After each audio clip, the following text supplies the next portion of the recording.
Muy bienvenidos al cuarto episodio de los podcasts de la WIFRA. En este caso, un episodio realmente de lujo. Lo prometido es deuda. Habíamos dicho que para el mes en donde se celebra el Día Mundial de la Pasta íbamos a tener un invitado especial. Y el invitado especial está hoy con nosotros, que no necesita presentación. Doctor Alberto Cornullot, ¿cómo le va? Gracias por la presentación. Así que quiero empezar un poco por los años 80, que es cuando nosotros tuvimos nuestras primeras iniciativas como sector, como agrupación de fabricantes, en aquella oportunidad con el doctor Osvaldo Brusco. En los años 80 encargamos un trabajo científico, de recopilación científica al doctor Osvaldo Brusco, y bueno, para insistir y informar a la gente, al público consumidor, sobre lo que es la conveniencia de una dieta equilibrada, una dieta que incluye pastas, y aquel trabajo estaba denominado una alimentación equilibrada y racional. ¿Qué me podés contar, Alberto, de aquellos años 80 en Argentina y en el mundo de la nutrición? Bueno, Brusco era un gran referente de nutrición, un hombre muy serio. Yo lo conocí, estaban los inicios de la Sociedad Argentina de Obesidad, y ahí estuvimos vinculados, posiblemente antes de los 80. Y en aquellos momentos tenían más peso, posiblemente lo que vos acabas de decir, un enfoque científico de la nutrición, ¿no? Eso se fue diluyendo con el tiempo y hoy no existe. Hasta el año 60 y pico tuvimos un Instituto Nacional de Nutrición que lo dirigía el doctor Pedro Escudero, es el padre de la nutrición en Argentina. Después, por razones políticas, se fue deshaciendo. Quedó el Hospital Rawson como uno de los lugares claves de nutrición, y después ya no quedó mucho más, ¿no? Antes de iniciar estábamos hablando del doctor Escudero, Sí. a quien personalmente no conocía, y vos me contabas sobre él, sobre la trayectoria y el hecho de ser el padre. Pedro Escudero es el padre de la nutrición en Argentina y en América Latina. Un hombre con una cabeza, hoy sería moderno, diciendo las mismas cosas que decía en aquel momento. Él decía, hay que hacer educación popular en las radios y en los diarios, que era lo que había en aquel momento. No había ni tele ni había redes, ¿no? Exactamente. Y entonces, bueno, y él mismo hacía unos micros, traté de conseguirlos, pero en aquella época solamente se grababan los discursos presidenciales. Entonces, bueno, me comuniqué con Radio Nacional, tengo amigos ahí, pero no lo pude conseguir. Y él creó la escuela de dietistas, fundó la base de la nutrición en Argentina. Y él decía, había 4 leyes: la cantidad de nutrientes, la calidad de los nutrientes, la armonía entre los nutrientes. Pero él decía, hay una 4ª ley, que es la ley que es la que vale más que todas las otras, que es la ley de la adecuación. Si yo no hago una adecuación a lo que la otra persona siente, piensa, puede o quiere, no hay ninguna dieta que le va a funcionar, porque la persona sencillamente no lo va a hacer, ¿no? Entonces hoy la ciencia tiene mucho menos peso de la que tenía en la década del 80 para que la gente tome decisiones en base a eso, porque hoy creencia mata evidencia. En aquella época no. Y así todo se hablaba de adecuación, ¿no? Y así todo a pesar de un paradigma científico muy establecido. Pero él hablaba más de la adecuación a las posibilidades y preferencias de cada uno, que todavía no estaban determinadas esas posibilidades y preferencias por todo el marketing de los nuevos alimentos que fueron apareciendo, de la mucha comida chatarra que fue apareciendo desde entonces, y tampoco no había influencers. Los influencers empezaron a aparecer cuando aparecieron las redes. Exactamente. Bueno, nosotros un poco venimos batallando con estos hechos de, como vos bien decís, ¿no? Creencia mata evidencia, las modas nutricionales. Venimos batallando. Se sabe que nosotros somos hidratos de carbono, somos la pasta, formamos parte de las 3P, que muchas veces se enuncia esto de lo pan, papa y pasta, y si queremos buscar una 4ª sería postres. Y la verdad padecemos bastante como sector estas modas esta sobreinformación / desinformación que va teniendo lugar en las distintas épocas. Pero lo bueno es que en cada época encontramos un nutricionista, un referente, y no un nutricionista más, entre comillas, sino en cada tiempo un verdadero referente de mucho peso, divulgador, comunicador, científico, con muchas iniciativas para la defensa de la pasta. Sí, en realidad yo escribí un libro de pastas en la década del 90, sin tener ninguna relación con la industria.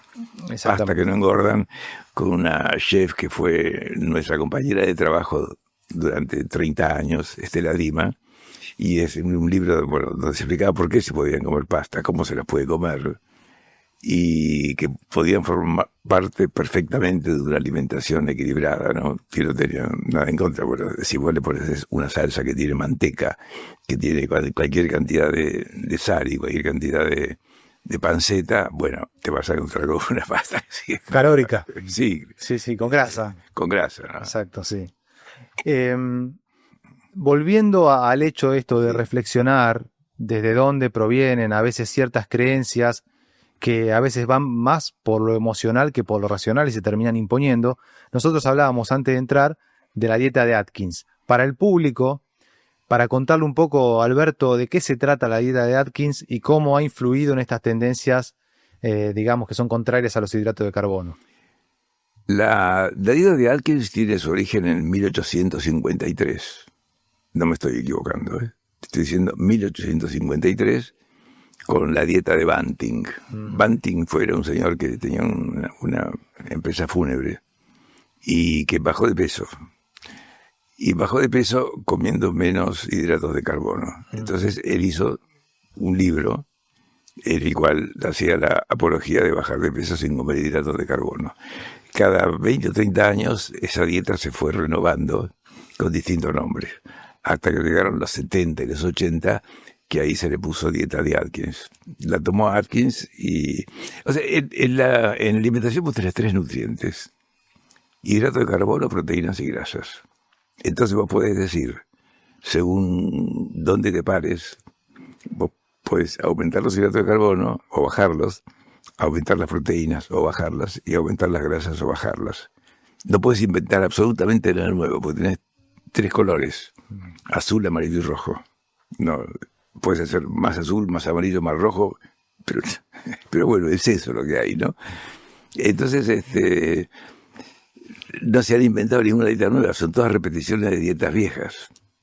Porque siempre son los mismos nutrientes, no hay otros jugadores.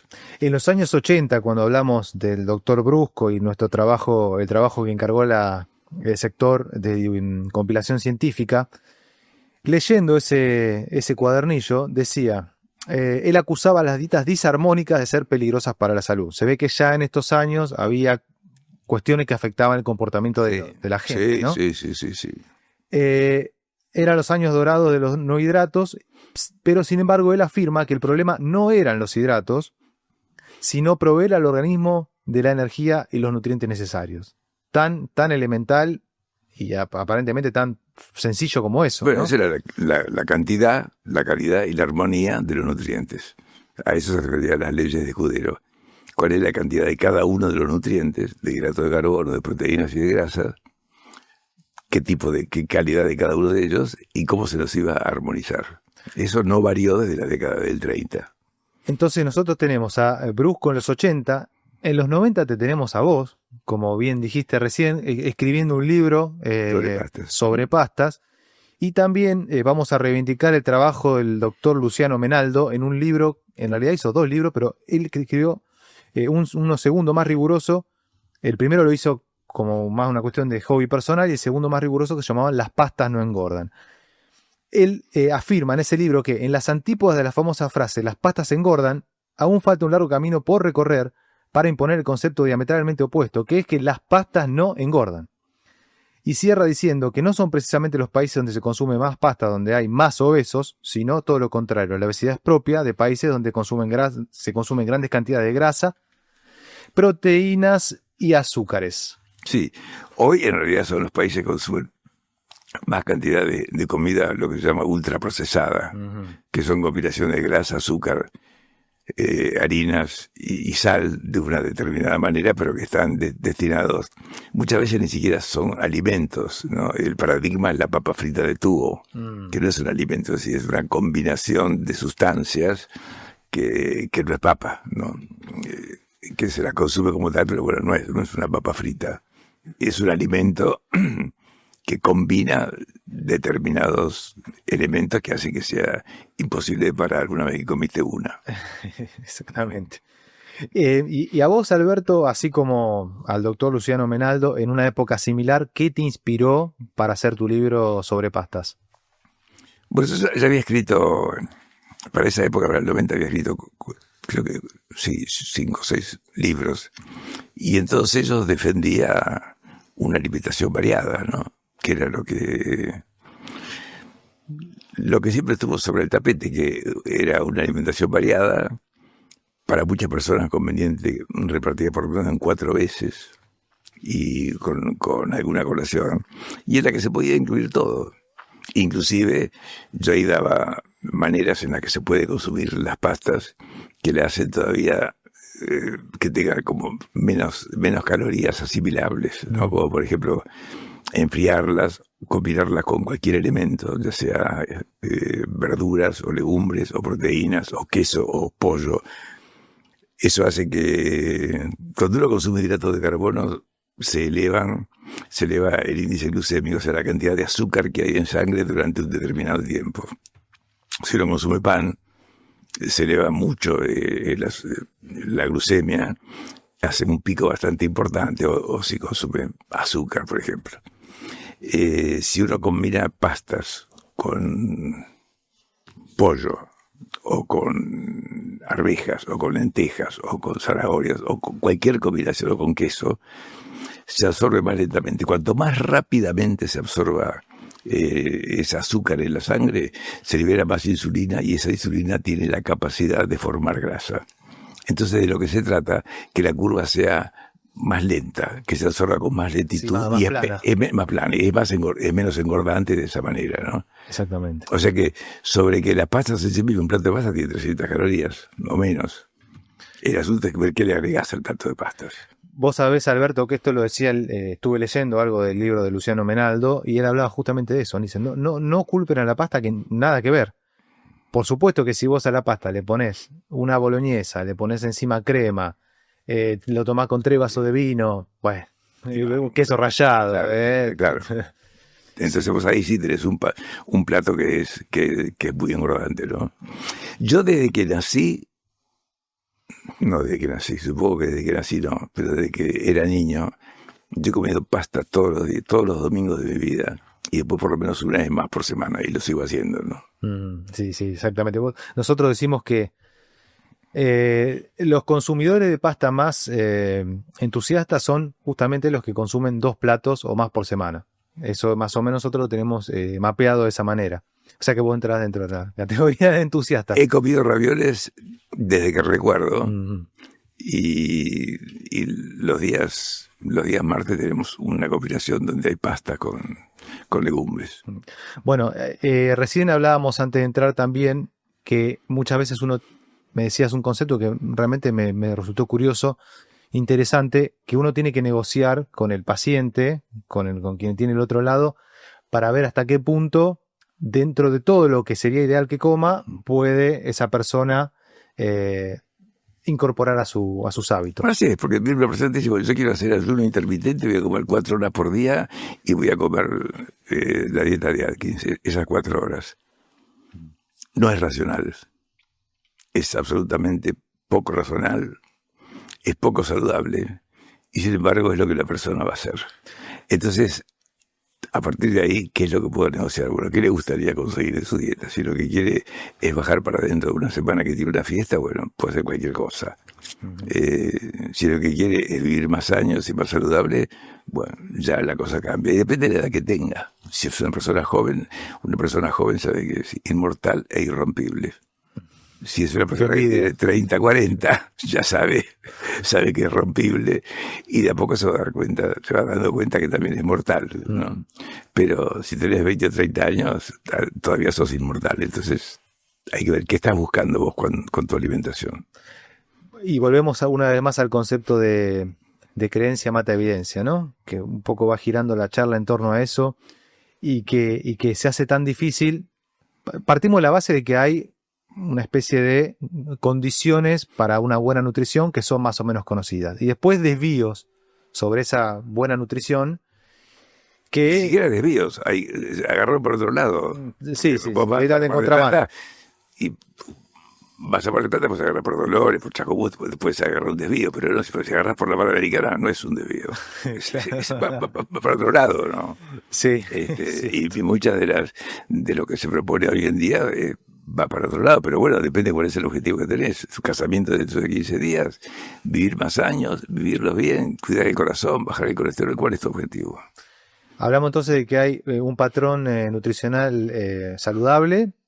Saludable porque está probado durante 50, 60 años en distintas culturas, con adaptaciones, que es la dieta mediterránea. La dieta mediterránea. Claro. ¿Me puedes contar un poquito de eso, Alberto? La dieta mediterránea es una dieta que tiene mucho de todo lo que sale de la tierra. Cuando te digo todo lo que sale de la tierra, me refiero a todo lo que sale de la tierra. Que son frutas, verduras, legumbres, frutos secos, hierbas, especias, absolutamente todo lo que sale de la tierra, en bastante cantidad. Bueno, pues lo que cereales. Cereales, sí, señor. Cereales especialmente integrales. Después, todo lo que sale del mar. Después, lo que sale de la vaca, el huevo, la carne, la leche, pero ya en menor proporción. En menor proporción. Y después, líquidos que no tengan azúcar ni sal y que no tengan alcohol. Y finalmente, las infusiones que se pueden tomar. Se pueden tomar en cualquier cantidad. Ser muy moderado con el azúcar y muy moderado con la sal. Y eso es... Con eso sabemos que tenemos para rato. Claro, la gente que hace ese tipo de alimentación. Por ejemplo, hay uno de los frutos secos que tienen mala fama también, que son los frutos secos, las nueces. Pero la nuez es uno de los alimentos más saludables que hay. Y se puede hacer, bueno, yo cuando como pasta con nueces, ¿no? Y es realmente un plato, porque tengo el gusto de la pasta más lo crocante de las nueces. Bueno, un buen maridaje. ¿Y qué opinas del pesto, Alberto? Porque nosotros como industria estamos mostrando más esta salsa como una forma práctica de resolver una comida, de forma muy sencilla y además con un sabor espectacular, como una pasta con pesto, que es un plato riquísimo. Riquísimo. Entonces sabemos que el consumidor, la gente, combina más de repente con salsas tomatadas. Sí. Manteca, aceite. La manteca y el aceite de oliva es bueno, pero si uno consume mucho aceite de oliva, está consumiendo mucho aceite. Es bueno, pero si consumís mucho aceite, es mucha grasa. Mucha grasa, sí. De qué manera, ¿no? Sí. Yo pienso que se puede perfectamente comerla, usar esa salsa, pero que todo depende de la cantidad final que vas a comer. Porque la única verdad de esto la tiene. ¿Cuál es tu objetivo? ¿Bajar la presión? ¿Controlar la presión? La verdad la tiene el aparato de la presión. ¿Tu objetivo es controlar el colesterol? La verdad la tiene el análisis de colesterol. Y tu objetivo es controlar el peso, la única verdad la tiene la balanza, donde vos decís, bueno, mira, si vos estás manteniendo el peso, si es el objetivo, estás bajando, quiere decir que las porciones que estás comiendo son apropiadas. Exactamente. Si no, quiere decir que en algún lugar no hay magia. O sea, las porciones no son... en algún lado se te va la mano, ¿no? Sí. Bueno, un poco volvemos a las fuentes, ¿no? Lo que hablamos al principio del doctor Brusco diciendo alimentación equilibrada y racional, que parece ser como lo que engloba todo. Y para terminar, Alberto, quería una reflexión porque, bueno, fuimos viajando de los años de la dieta de Atkins, del 1853 a los años 80, a los años 90 con los libros sobre pastas, y para venir a la época más contemporánea, esto de que nosotros decimos trabajamos con nutricionistas referentes en cada época y todos defensores de la pasta. Bueno, últimamente venimos trabajando mucho con Sergio Britos, es nuestro, digamos, un referente de cabecera para nosotros, él es entusiasta de la pasta también. Escribió un artículo científico que se llama Hay que cambiar la mesa a los argentinos en el año 2009, y él decía que hablaba de las brechas positivas y negativas, ¿no? De lo que los argentinos comían en exceso y en defecto. Como para retomar un poco el concepto de Sergio Britos, ¿cómo ves vos hoy la dieta de los argentinos? Él lo tiene actualizado el trabajo, porque lo presentó en la Sociedad Argentina de Nutrición este año, hace un par de meses, ¿no? Y bueno, sigue, la brecha sigue existiendo con un exceso de alimentos con pocos nutrientes y una carencia de alimentos con cantidad de proteínas, vitaminas, minerales, calcio. Eso sigue faltando. Pasa ahora, se calcula, bueno, ahora dicen que ha bajado la pobreza, pero ha estado durante mucho tiempo en el 40, 50%, ¿no? Y 6, 7 de cada 10 niños son pobres. Entonces esos niños no están comiendo bien. O sea que los estudios que fue haciendo Sergio, que lo sigue haciendo, porque él sigue actualizando la canasta nutricional, sigue actualizando las brechas a favor y en contra, y sigue demostrando más o menos siempre lo mismo, ¿no? O sea, los argentinos tenemos carencia. En algún momento hubo menos pobres, se va a tener 10-20% de los pobres hace muchos años, pero ahora 40, 50, ¿no? Y volviendo, enganchando todo con todo, hablando de los hidratos de carbono, en esos trabajos científicos, Sergio dice que en el caso de harinas, cereales y legumbres, su brecha de consumo es negativa. ¿Por qué dice esto Sergio? Si uno lee su artículo, dice sí, es negativa de hidratos de carbono de buena calidad, saludables, pero es positiva si uno se pone a ver la pizza, el pebete, la media luna. Si vemos todos esos hidratos de carbono, por supuesto que la brecha positiva. Que es positiva, pero no se consume los hidratos de carbono de mejor aporte nutricional, no. Y ahí incluye la pasta. Exactamente. Ahí no se consume legumbre, no se consume cereales integrales. Uh-huh. Eso es lo que no se consume. Bueno, y frutas y verduras no se consumen, ¿no? Exactamente. Y bueno, como última pregunta, ahora sí para cerrar, Alberto, y agradecerte por supuesto, se ha popularizado por las redes sociales, hay más información disponible en materia de nutrición y alimentación, hay muchos influencers que hablan de vida saludable. ¿Te parece que los últimos años, gracias a eso, hemos avanzado o hemos retrocedido en materia de salud? No, ellos dan datos, pero no es información. O depende a qué les llamas información, ¿no? Información que se consume rápido generalmente, ¿no? De impacto. Pero no muchos le llaman infoxicación, porque en general el influencer que tiene más éxito es aquel que preconiza alguna forma de alimentación más extraña, ¿no? Más llamativa, más curiosa. Claro, pero no la... Mira, yo escribí un libro hace un par de años, lo terminé. El libro es modestamente bastante bueno, ¿no? Pero cometí un error. Le puse la alimentación inteligente. Uh-huh. Y después cuando lo saqué dije, pero si a nadie le interesa. Claro, sí. No va por lo racional que hablamos hoy, lo equilibrado y lo racional. No va por lo emocional. Sí, esto es lo que yo escuché, es la información que tengo de última mano, lo que me dijo la persona que me cae más simpática, o una persona que veo a diario en televisión y me cae familiar. Y exacto. La gente hace ese tipo de cosas, ¿no? Bueno, entonces habrá que seguir, digamos, haciendo escuela, educando, formando, comunicando, no demonizando, de la forma correcta, no demonizando. No demonizando, ¿no? Porque exactamente. Como no se puede demonizar las pastas, tampoco puedes demonizar la gente que hace ayuno intermitente, dieta diárica, porque no son religiones permanentes, son religiones itinerantes, ¿no? Son nómades. Hoy un día sos ayurvédico, al día siguiente puede ser otra cosa, salvo los que son veganos o vegetarianos que se suelen tomar más como una filosofía. Fuerte creencia filosófica. Sí, pero sí. Un día mi nieta me dijo, soy pesetariana. Y le duró 15 días, ¿no? Después se olvidó que era pesetariana y siguió comiendo todo, ¿no? Bueno, por eso nosotros priorizamos de escuchar a gente de mucha experiencia, de mucha trayectoria, gente que de verdad sabe, que ha estado en esto toda la vida, y basarnos en evidencia científica. Y después, bueno, cada uno va decidiendo cuál es el camino que Así tomo. es. Alberto, muchísimas gracias, ha sido un placer. Creo a vos. Este episodio ha sido un lujo, agradecemos a Alberto, espero que lo hayan disfrutado y hasta el próximo. Gracias. Chau, gracias.